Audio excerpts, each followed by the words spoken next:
Are we filming? Yes, we are. So I'm just going to sort out my coffee. I normally do coffee break videos in the kitchen, but it's a little bit warmer today up in the studio, as it were. What am I drinking today? It's cheap and cheerful, but Kinko Milicano original. They're always security protected nowadays because so many people are thieving from stores these coffee tins, but it's a sign of the times. But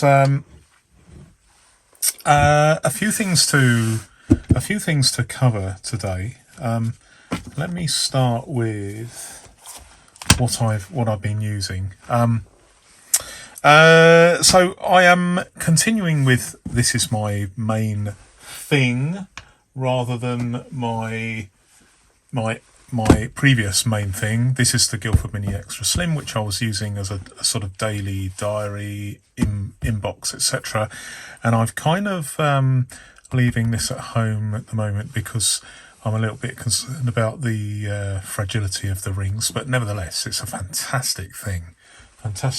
But I have been using this on I've been using this in my pocket, and there's a little bit of as I've already discussed. It's almost indestructible. I have been using this a lot. I've also been using my Frankenfax for ideas. I mean, they're so fantastic that I use printer paper in here, and I can get 3 sheets out of a single sheet of A4. So ultra cheap. So this is for ideas and sketches and things. So this works exceptionally well. As you know that I'm very enthusiastic about the fantastic. It's not my idea. I mean, I've never seen anyone else do this, but I'm sure people do this. But I like it. One of the things that I have been doing, I took this with me. I'm using my Alain Berthaud stroke Atoma. It's like a thick felt, but I won't show you in. But what I'm doing is every time I discard a daily page, I put it in here and then use the spare space inevitably when you have a diary. Let me just see if I can find. Okay, I'll find this. So this is an example of a page where this was a date with some things I had to do that date, and rather than throw this away, I would put this in here. And then I've actually pre-prepared this. I wouldn't normally scribble this out, but I've scribbled this out so that I can show you that basically once I have some of these things I did or didn't do, but essentially I've got all this paper here. And can I see on the next page as well? No, I can't. But essentially, I'm using up all this space as rough notes. So every single part of this paper is used as a sort of supplementary to-do list. And so I will do my normal circle, and then I will write a to-do, and then once it's done I will cross it off so there's a visual eye line down here. I can see much more easily what things need to be done and what things have been done than if I tick at the end of here. So that's my personal preference. So I have been using this extensively, and I do like the tactile quality. You can see that it's getting a bit marked here and there. Some of this is ink. Probably some of that might be part of a cheese sandwich. I don't know. But it is a useful thing. This is growing on me. I wasn't sure when I bought it whether or not I would find a use for it, but I was just intrigued. But I like that. So these are 3 binders that I've been using over the last week or so. And then we come to this. You will know that I dedicated a complete video about this, where I'm essentially flipping over these pages, a bit like a Rolodex, and I'm turning it over, and then there's another task.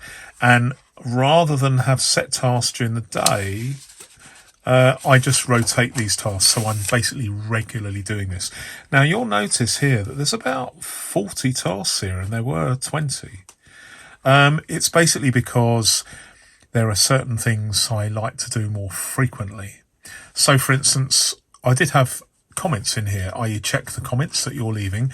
Well, there are now, I think, 4 of these pages marked comments. So in every rotation, and that rotation might typically be 24 hours to 48 hours, I am alerted to I'm encouraging myself to check the comments.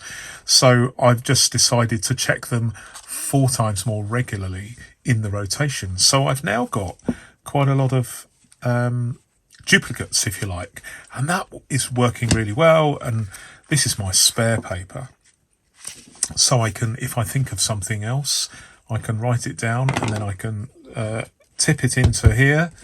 And so there's no time scale other than there is an imperative for regular checking. So once I've checked my emails, then I turn that over. And in fact, I've just checked my emails. So I know that's sitting on my desk. The next task is some photography.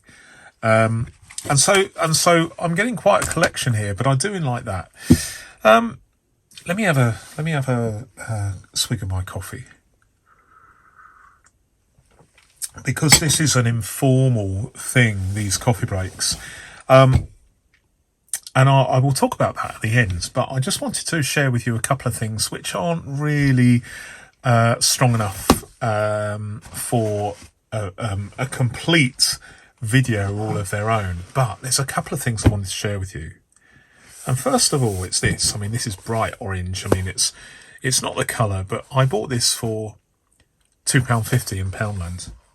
Poundland is a sort of chain of budget stores. I don't know what the American version of it is, but when they started, everything was £1. But due to inflation, they now sell things that they still call themselves Poundland, but inevitably some things are more than £1 these days. But this is an A5 notebook, 120 sheets, 80 GSM, ruled, and it is, so ubiquitous. I mean, it's the poor man's Moleskine, isn't it? I mean, if you wanted to buy a Moleskine in this size, or a Rhodia, which would be better quality, but a lot of people like the format of the Moleskines, it would cost you between £18 and £23 in the UK, depending on which retailer you went to. And yet this is, probably the paper is, I mean, doesn't feel quite as good, but it's good enough. Certainly it's good enough for a Pilot V7. Probably not very good for fountain pen, but I'm not using it for fountain pen. But the reason why I'm showing you this is because this panders to my, not sense of fear or anxiety, but I just wanted to share something that I tried the other day, and it worked very, very well. The issue was borne out by the fact that I feel self-conscious about taking a traditional filofax with me on the train, for instance, because of what I call the only fools in horses effect, of ridicule. If you type into YouTube only fools and horses plus the word filofax, you will see what I mean. So basically, certainly in the UK, once the yuppie filofax boom was over, the reason what killed it in a way was because of the, okay, here's my filofax, look how posh I am. That sort of thing really killed it. Really killed it. And so the filofax arguably became an object of ridicule to anyone that was toting it in public. Toting is an English phrase, carrying it, holding it in your hand. And that is why I never really bothered. I was never really in favour of carrying a personal side filofax in public, although I don't have the same problem with this Guildford Mini Extra Slim, not a problem, and I certainly don't have a problem with toting the A4. It's the personal size and the pocket size and the A5 size that I have issue with, and I know that that's my own prejudices, if you like, but it is, I'm being honest with you because I am sharing those, I'm being bold and open with you and sharing those prejudices and fears with you. And so I'm very pleased about my Frankenfax, which a lot of people probably wouldn't associate with a filofax. Very pleased with that. But the other day I was out, and I mean, you'll laugh at this, but here we have a piece of, I mean, I've just put another couple of pieces in to demonstrate what I was doing. And it was just purely because I was in a rush. I couldn't find my Frankenfax. And I wanted to write in this format, i.e. personal size format. And I just got a sticky note, literally, attached the personal size filofax sheet in here so that I could basically almost pretend that I was writing in a notebook. I don't really care whether it's orange. I mean, if it was pink, I probably wouldn't use it, but orange is fine. I'm okay with orange. Obviously, I'm okay with black or green or blue, and orange is fine. But it just so happened that I spotted this in Poundland, and they didn't have any black ones. They just had orange. I thought, why not? I'll use this for something. But I have been writing in this, but surreptitiously, i.e. I've not been using this actual book in Anchor. I'll find a use for it probably at home, but it just I just had a smug satisfaction that here I was writing some stuff on a filofax page, and I was given a free exemption from any ridicule by the Only Fools and Horses mob, if you like, this perceived mob. So I don't know whether that'll be useful to you. I mean, it's very obscure, this fear I have, but I definitely felt triumphant that I was avoiding any ridicule by literally, well, I won't bang on about it because it sounds pretty ridiculous to me when I'm talking about it, but it is a thing, and I felt good about that. So that's something I was using. And then finally, although I will be chatting shortly about something else, but someone on social media, let me have a bit more of this coffee, first of the day. Oh, that is very nice. Okay, so let me explain this. So someone on social media was saying that they, I mean, this is a perennial problem. It's always this problem with vintage filofaxes. Let me get a vintage filofax to show you. So this is the problem. The plastic, this is a prim, very high quality prim popper. But the problem is the ones that were specified by Filofax all those years ago tend to fall off or crack. These ones, interestingly, this is a prim popper as well, but these ones on, this is a Sherwood, seem to last very well in my experience. Every Sherwood have bought, and I've bought 4 or 5 of them now when they come up, they still have their popper. And yet this one, which is a vintage filofax made in England, there's not much time scale between this and this. Okay, only about 10 or 15 years. Almost all of them have lost the popper. So someone on social media suggested something, and so I followed their suggestions. So if you look at these are from The Works, which is a sort of crafts chain in the UK. I don't know whether they're available anywhere else, but these are called adhesive gems, and I wanted to share this with you because I bought some of these, and okay, they suggested that you use these with super glue, but I have not actually checked this. I've just bought them in blind faith to see whether or not they would actually fit. So this is the moment of truth, and really I suppose I should have that in a I should have this in a video, all of it sewn, but just assuming I've got some super glue in here, is this the right diameter? This is the first time I have tried it. Right, well, they don't fit in, but they fit on, and they look okay. They look okay. I should have chosen a different colour. I should have really gone for a red one rather than a, but this is just an experiment. Maybe that colour. So they had a limited stock. But do you know what? With some super glue under there, or maybe some arrow dye or something, that actually, if you, oh crikey, can you see that? If I hold it up behind the cardboard, that actually, I'm quite impressed with that. So I'm going to find this person who suggested this and tell them that I've done it, and I'm very grateful to them. I can't remember who it was, so I need to find out. But it is actually very nice. So if you're interested in doing this yourself, this is what you're looking for. This is The Works. It's here we go. It says, this product is not a toy. Well, that's fair enough. For craft purposes only, imported by The Works Stores Limited. It says made in China, and there's a batch.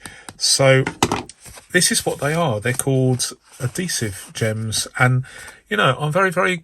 I look at social media and I sometimes pick up on suggestions that other people have made. I think this is a suggestion that's worth its weight in gold. So I bought a few of them. They were so cheap. I bought about 15 packs of them in different colours, which, to be honest, that probably lasts me a lifetime. In fact, I might, to be honest, these might be. I might give some of these away, because the reason I bought so many is because the postage is prohibitive. You've got to buy, I think it was £25 to get free postage. So I just made sure I bought 25 quid's worth of them. And am I going to use them? To be honest, am I going to use them? Absolutely. I'm going to use quite a few of these. I think they're fantastic, actually. And the reason why I'm going a bundle over these is because I emailed Filofax, and it goes to customer services, and it is an obscure one, and they said, no, sorry, we don't sell poppers on their own. But what I would like to think is that they could, I'm going to email them and say, these are a really, really good idea for your vintage Filofax users. So if anyone does phone up or email and ask for these, you can perhaps recommend this as a sort of Heath Robinson solution.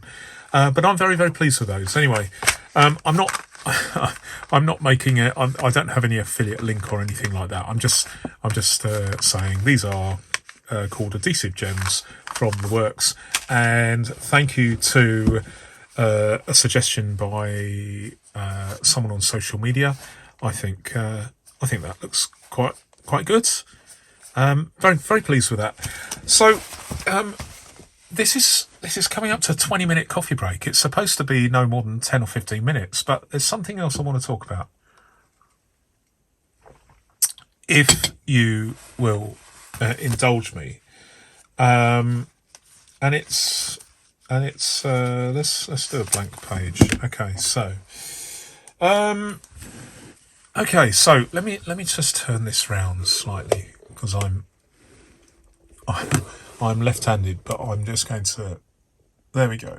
So, and I'm just going to move my coffee over and have another sip. Very informal here.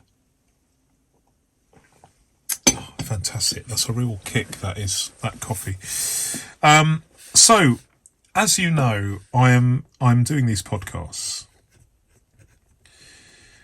and I'm also doing these coffee breaks, and I like these. I like the informality of these two things, but there's a bit of overlap, isn't there? Because I talk about various things and I tend to waffle. But what I'm going to do. What I'm going to do in the future is, as far as podcasts are concerned, these I'm going to basically be doing answering questions and comments. So I'm going to be responding to your comments, and I'm going to be, answering your questions. So that there is some element of uniformity and you know what's coming up. And I'm going to basically have the coffee breaks. I mean, the podcasts are very informal anyway, because I did try and do them once a week, but there was a lot of pressure health-wise with trying to get to the stick to the schedule, which I was finding really, really difficult, and I'm just being honest with you that I couldn't do it. But I, as you know, I'm doing regular podcasts, but not to any given schedule. Oh, excuse me, I've got hiccups here. Dear, oh dear. Thank goodness it's so informal. But what am I doing with the coffee breaks? So what I'm doing with the coffee breaks is basically everything else. Announcements, some thoughts, what I'm doing. So you'll recall that I was in my podcast talking about what things I was doing, what was working, what was not, what binders I'm using.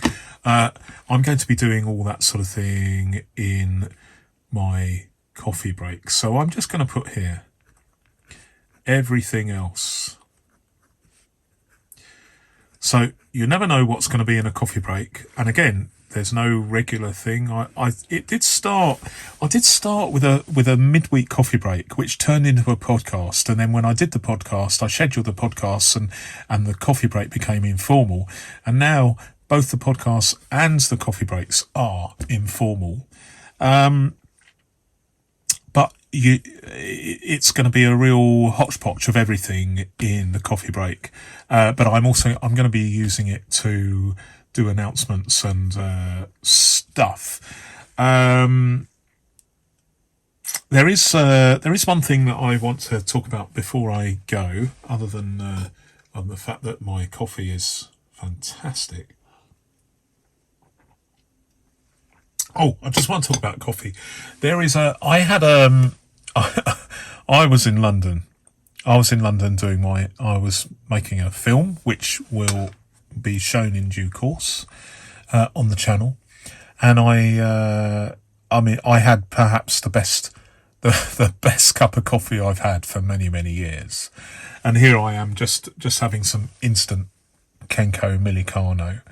But I had a fantastic coffee, which will be featured in the video, but I can't say any more than that. But there is something I just want to talk about briefly before I go, and I've mentioned it in the community page, but there's this thing about, and I want to just not. This isn't a plug. Champ, sorry, not champ. Right, let me write it out properly, because I can obviously struggle with multitasking. Channel memberships. Right. And I think it's important. This isn't a plug. I'm not saying join, subscribe, because you can subscribe anyway without being a member. And I just want to I just want to explain something that you will no doubt have seen, and there may be some frustration there. But I want to explain about what's going on the homepage and why this benefits non-members as well as members. And it's this. So, as you know, I have channel members that pay, certainly in the UK, they're paying 99p a month, which is not a lot, but it is a regular subscription, and we all have subscriptions to pay, like our Netflix and our TV license and whatever, so it is yet another, it's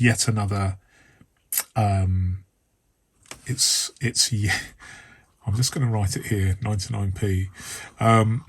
It's yet another expense, isn't it? And so when I started these channel memberships, I decided that the most important thing was not to have exclusive videos, because I want everybody, whether they're members or not, to get to see every single video I make. And I was very, very clear about that.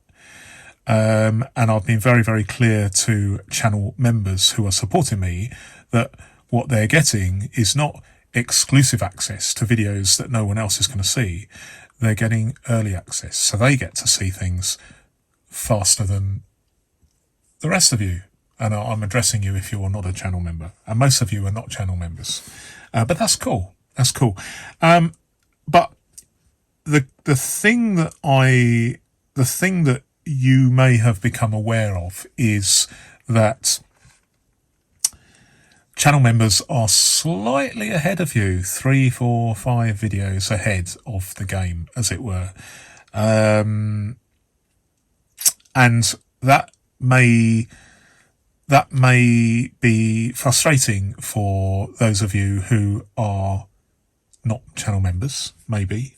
But I'm just being open and fair that I'm effectively several videos ahead in terms of when I release them to channel members. So basically, channel members get to see my videos immediately. As soon as they're uploaded, they're available to watch. Sometimes they even get uploaded before I've had a chance to tidy things up with the descriptions and thumbnails, things like that. So they're very, very raw. And then I tidy them up before everybody else sees them. And at the moment, typically, I'm about maybe between 7 and 14 days ahead. Okay, so channel members get to see videos typically between 7 and 14 days ahead of everybody. But the crucial thing is everybody gets to see these videos. But what do non-channel members get out of me listing these on the homepage? You'll notice if you scroll all the way down the homepage, whether it's on your mobile phone or your TV or your desktop or your laptop, you will scroll down all the way down my homepage to the bottom, and you will see it says members only videos. Well, that's a bit of a misnomer, because they're not members only videos. They're only members only videos for a few days, and then they are everybody's videos. But the advantage of doing that is that as non-members, which is most of you, you get to see what is coming up. And it's you won't have long to wait, just a few days typically. I think at the moment channel members are only, as I record this, they're only 2 videos ahead of you. But it might be anything between 1 and 10 videos, who knows? But it depends how many I do. But at the moment, channel members are 2 videos ahead of you.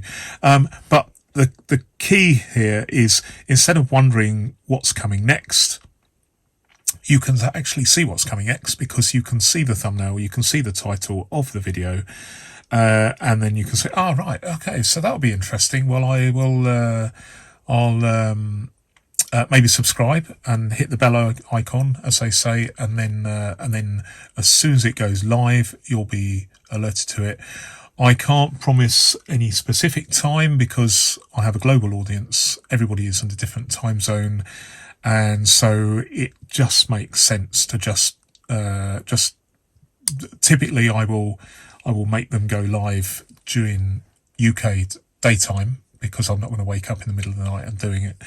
But essentially, I'm just being open and honest, and as is my nature. So there is a little bit of frustration there. Maybe some people prefer not to know what's coming up, but I think most people, if you think about it, probably, I hope this is the case, they'll see, well, Neil's being honest with us, and okay, he's providing something of value to his channel members who are paying, I'm being paid real money by my channel members, and in exchange they get early access. They also get some exclusive stuff on the community page that only channel members can see. But that's a kind of side issue, really. But the crucial thing is no one loses out on the videos. You get to see all of them fairly soon after I make them. Typically between 1 and 2 weeks after channel members. And obviously the big advantage with being a channel member is your comments, by virtue of the fact that you are the only people who have seen the video at that given point. When you comment and respond to those videos, they are the only comments and responses coming through, and so they are incredibly visible to me. So although I can never guarantee it, because of health and things like that, we are getting to the point now where I cannot answer every single comment. So channel members have that advantage, and also they've got a sort of direct line to me through their own members only community page, and they can comment and communicate, reach me in that way as well. So there is a certain element of priority commenting, if you like, going on with channel members. But I'm waffling. It's 32 minutes now, but I just wanted to end by explaining this thing about the channel membership and where we're at and what I'm doing, and I think that's fair. Let me know if it isn't. And I'm going to leave there, because what am I doing next? I'm not sure which video. I've just uploaded one, haven't I? I've just uploaded a monster video, which actually when you no, I can't really say that. I should really delete. Well, I'm not going to delete it, because I suddenly realised that you're not only channel members are going to see this later on today, this coffee break. But I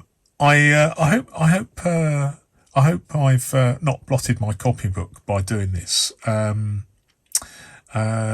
But if you're not sure what, I would say with the channel memberships, try it for a month, see what you think, and you can check out at any time. You're not committed to a year or anything, just a month at a time. Pay your 99p. See what you think, and if you think it's good value, great. If you want to support me in that way, that's fine. But if you don't, that's absolutely fine. And perhaps you might consider doing something else, like commenting or liking or sharing. Sharing is very important, because the reason why I do this is not just to share my enthusiasm for paper-based productivity systems, but it's also because of the feedback I get from you guys all around the world, which is fantastic. I mean, it works really, really well for me. So whether you're a member or a non-member, thank you very much for any input you wish to make to this channel. And with that, I'm going to finish my coffee. In fact, actually, I'm going to heat it up a little bit because it's going a little bit cold. 35 minutes, that's crazy. But it is an informal thing, these coffee breaks. So until next time, thank you very much for watching and goodbye.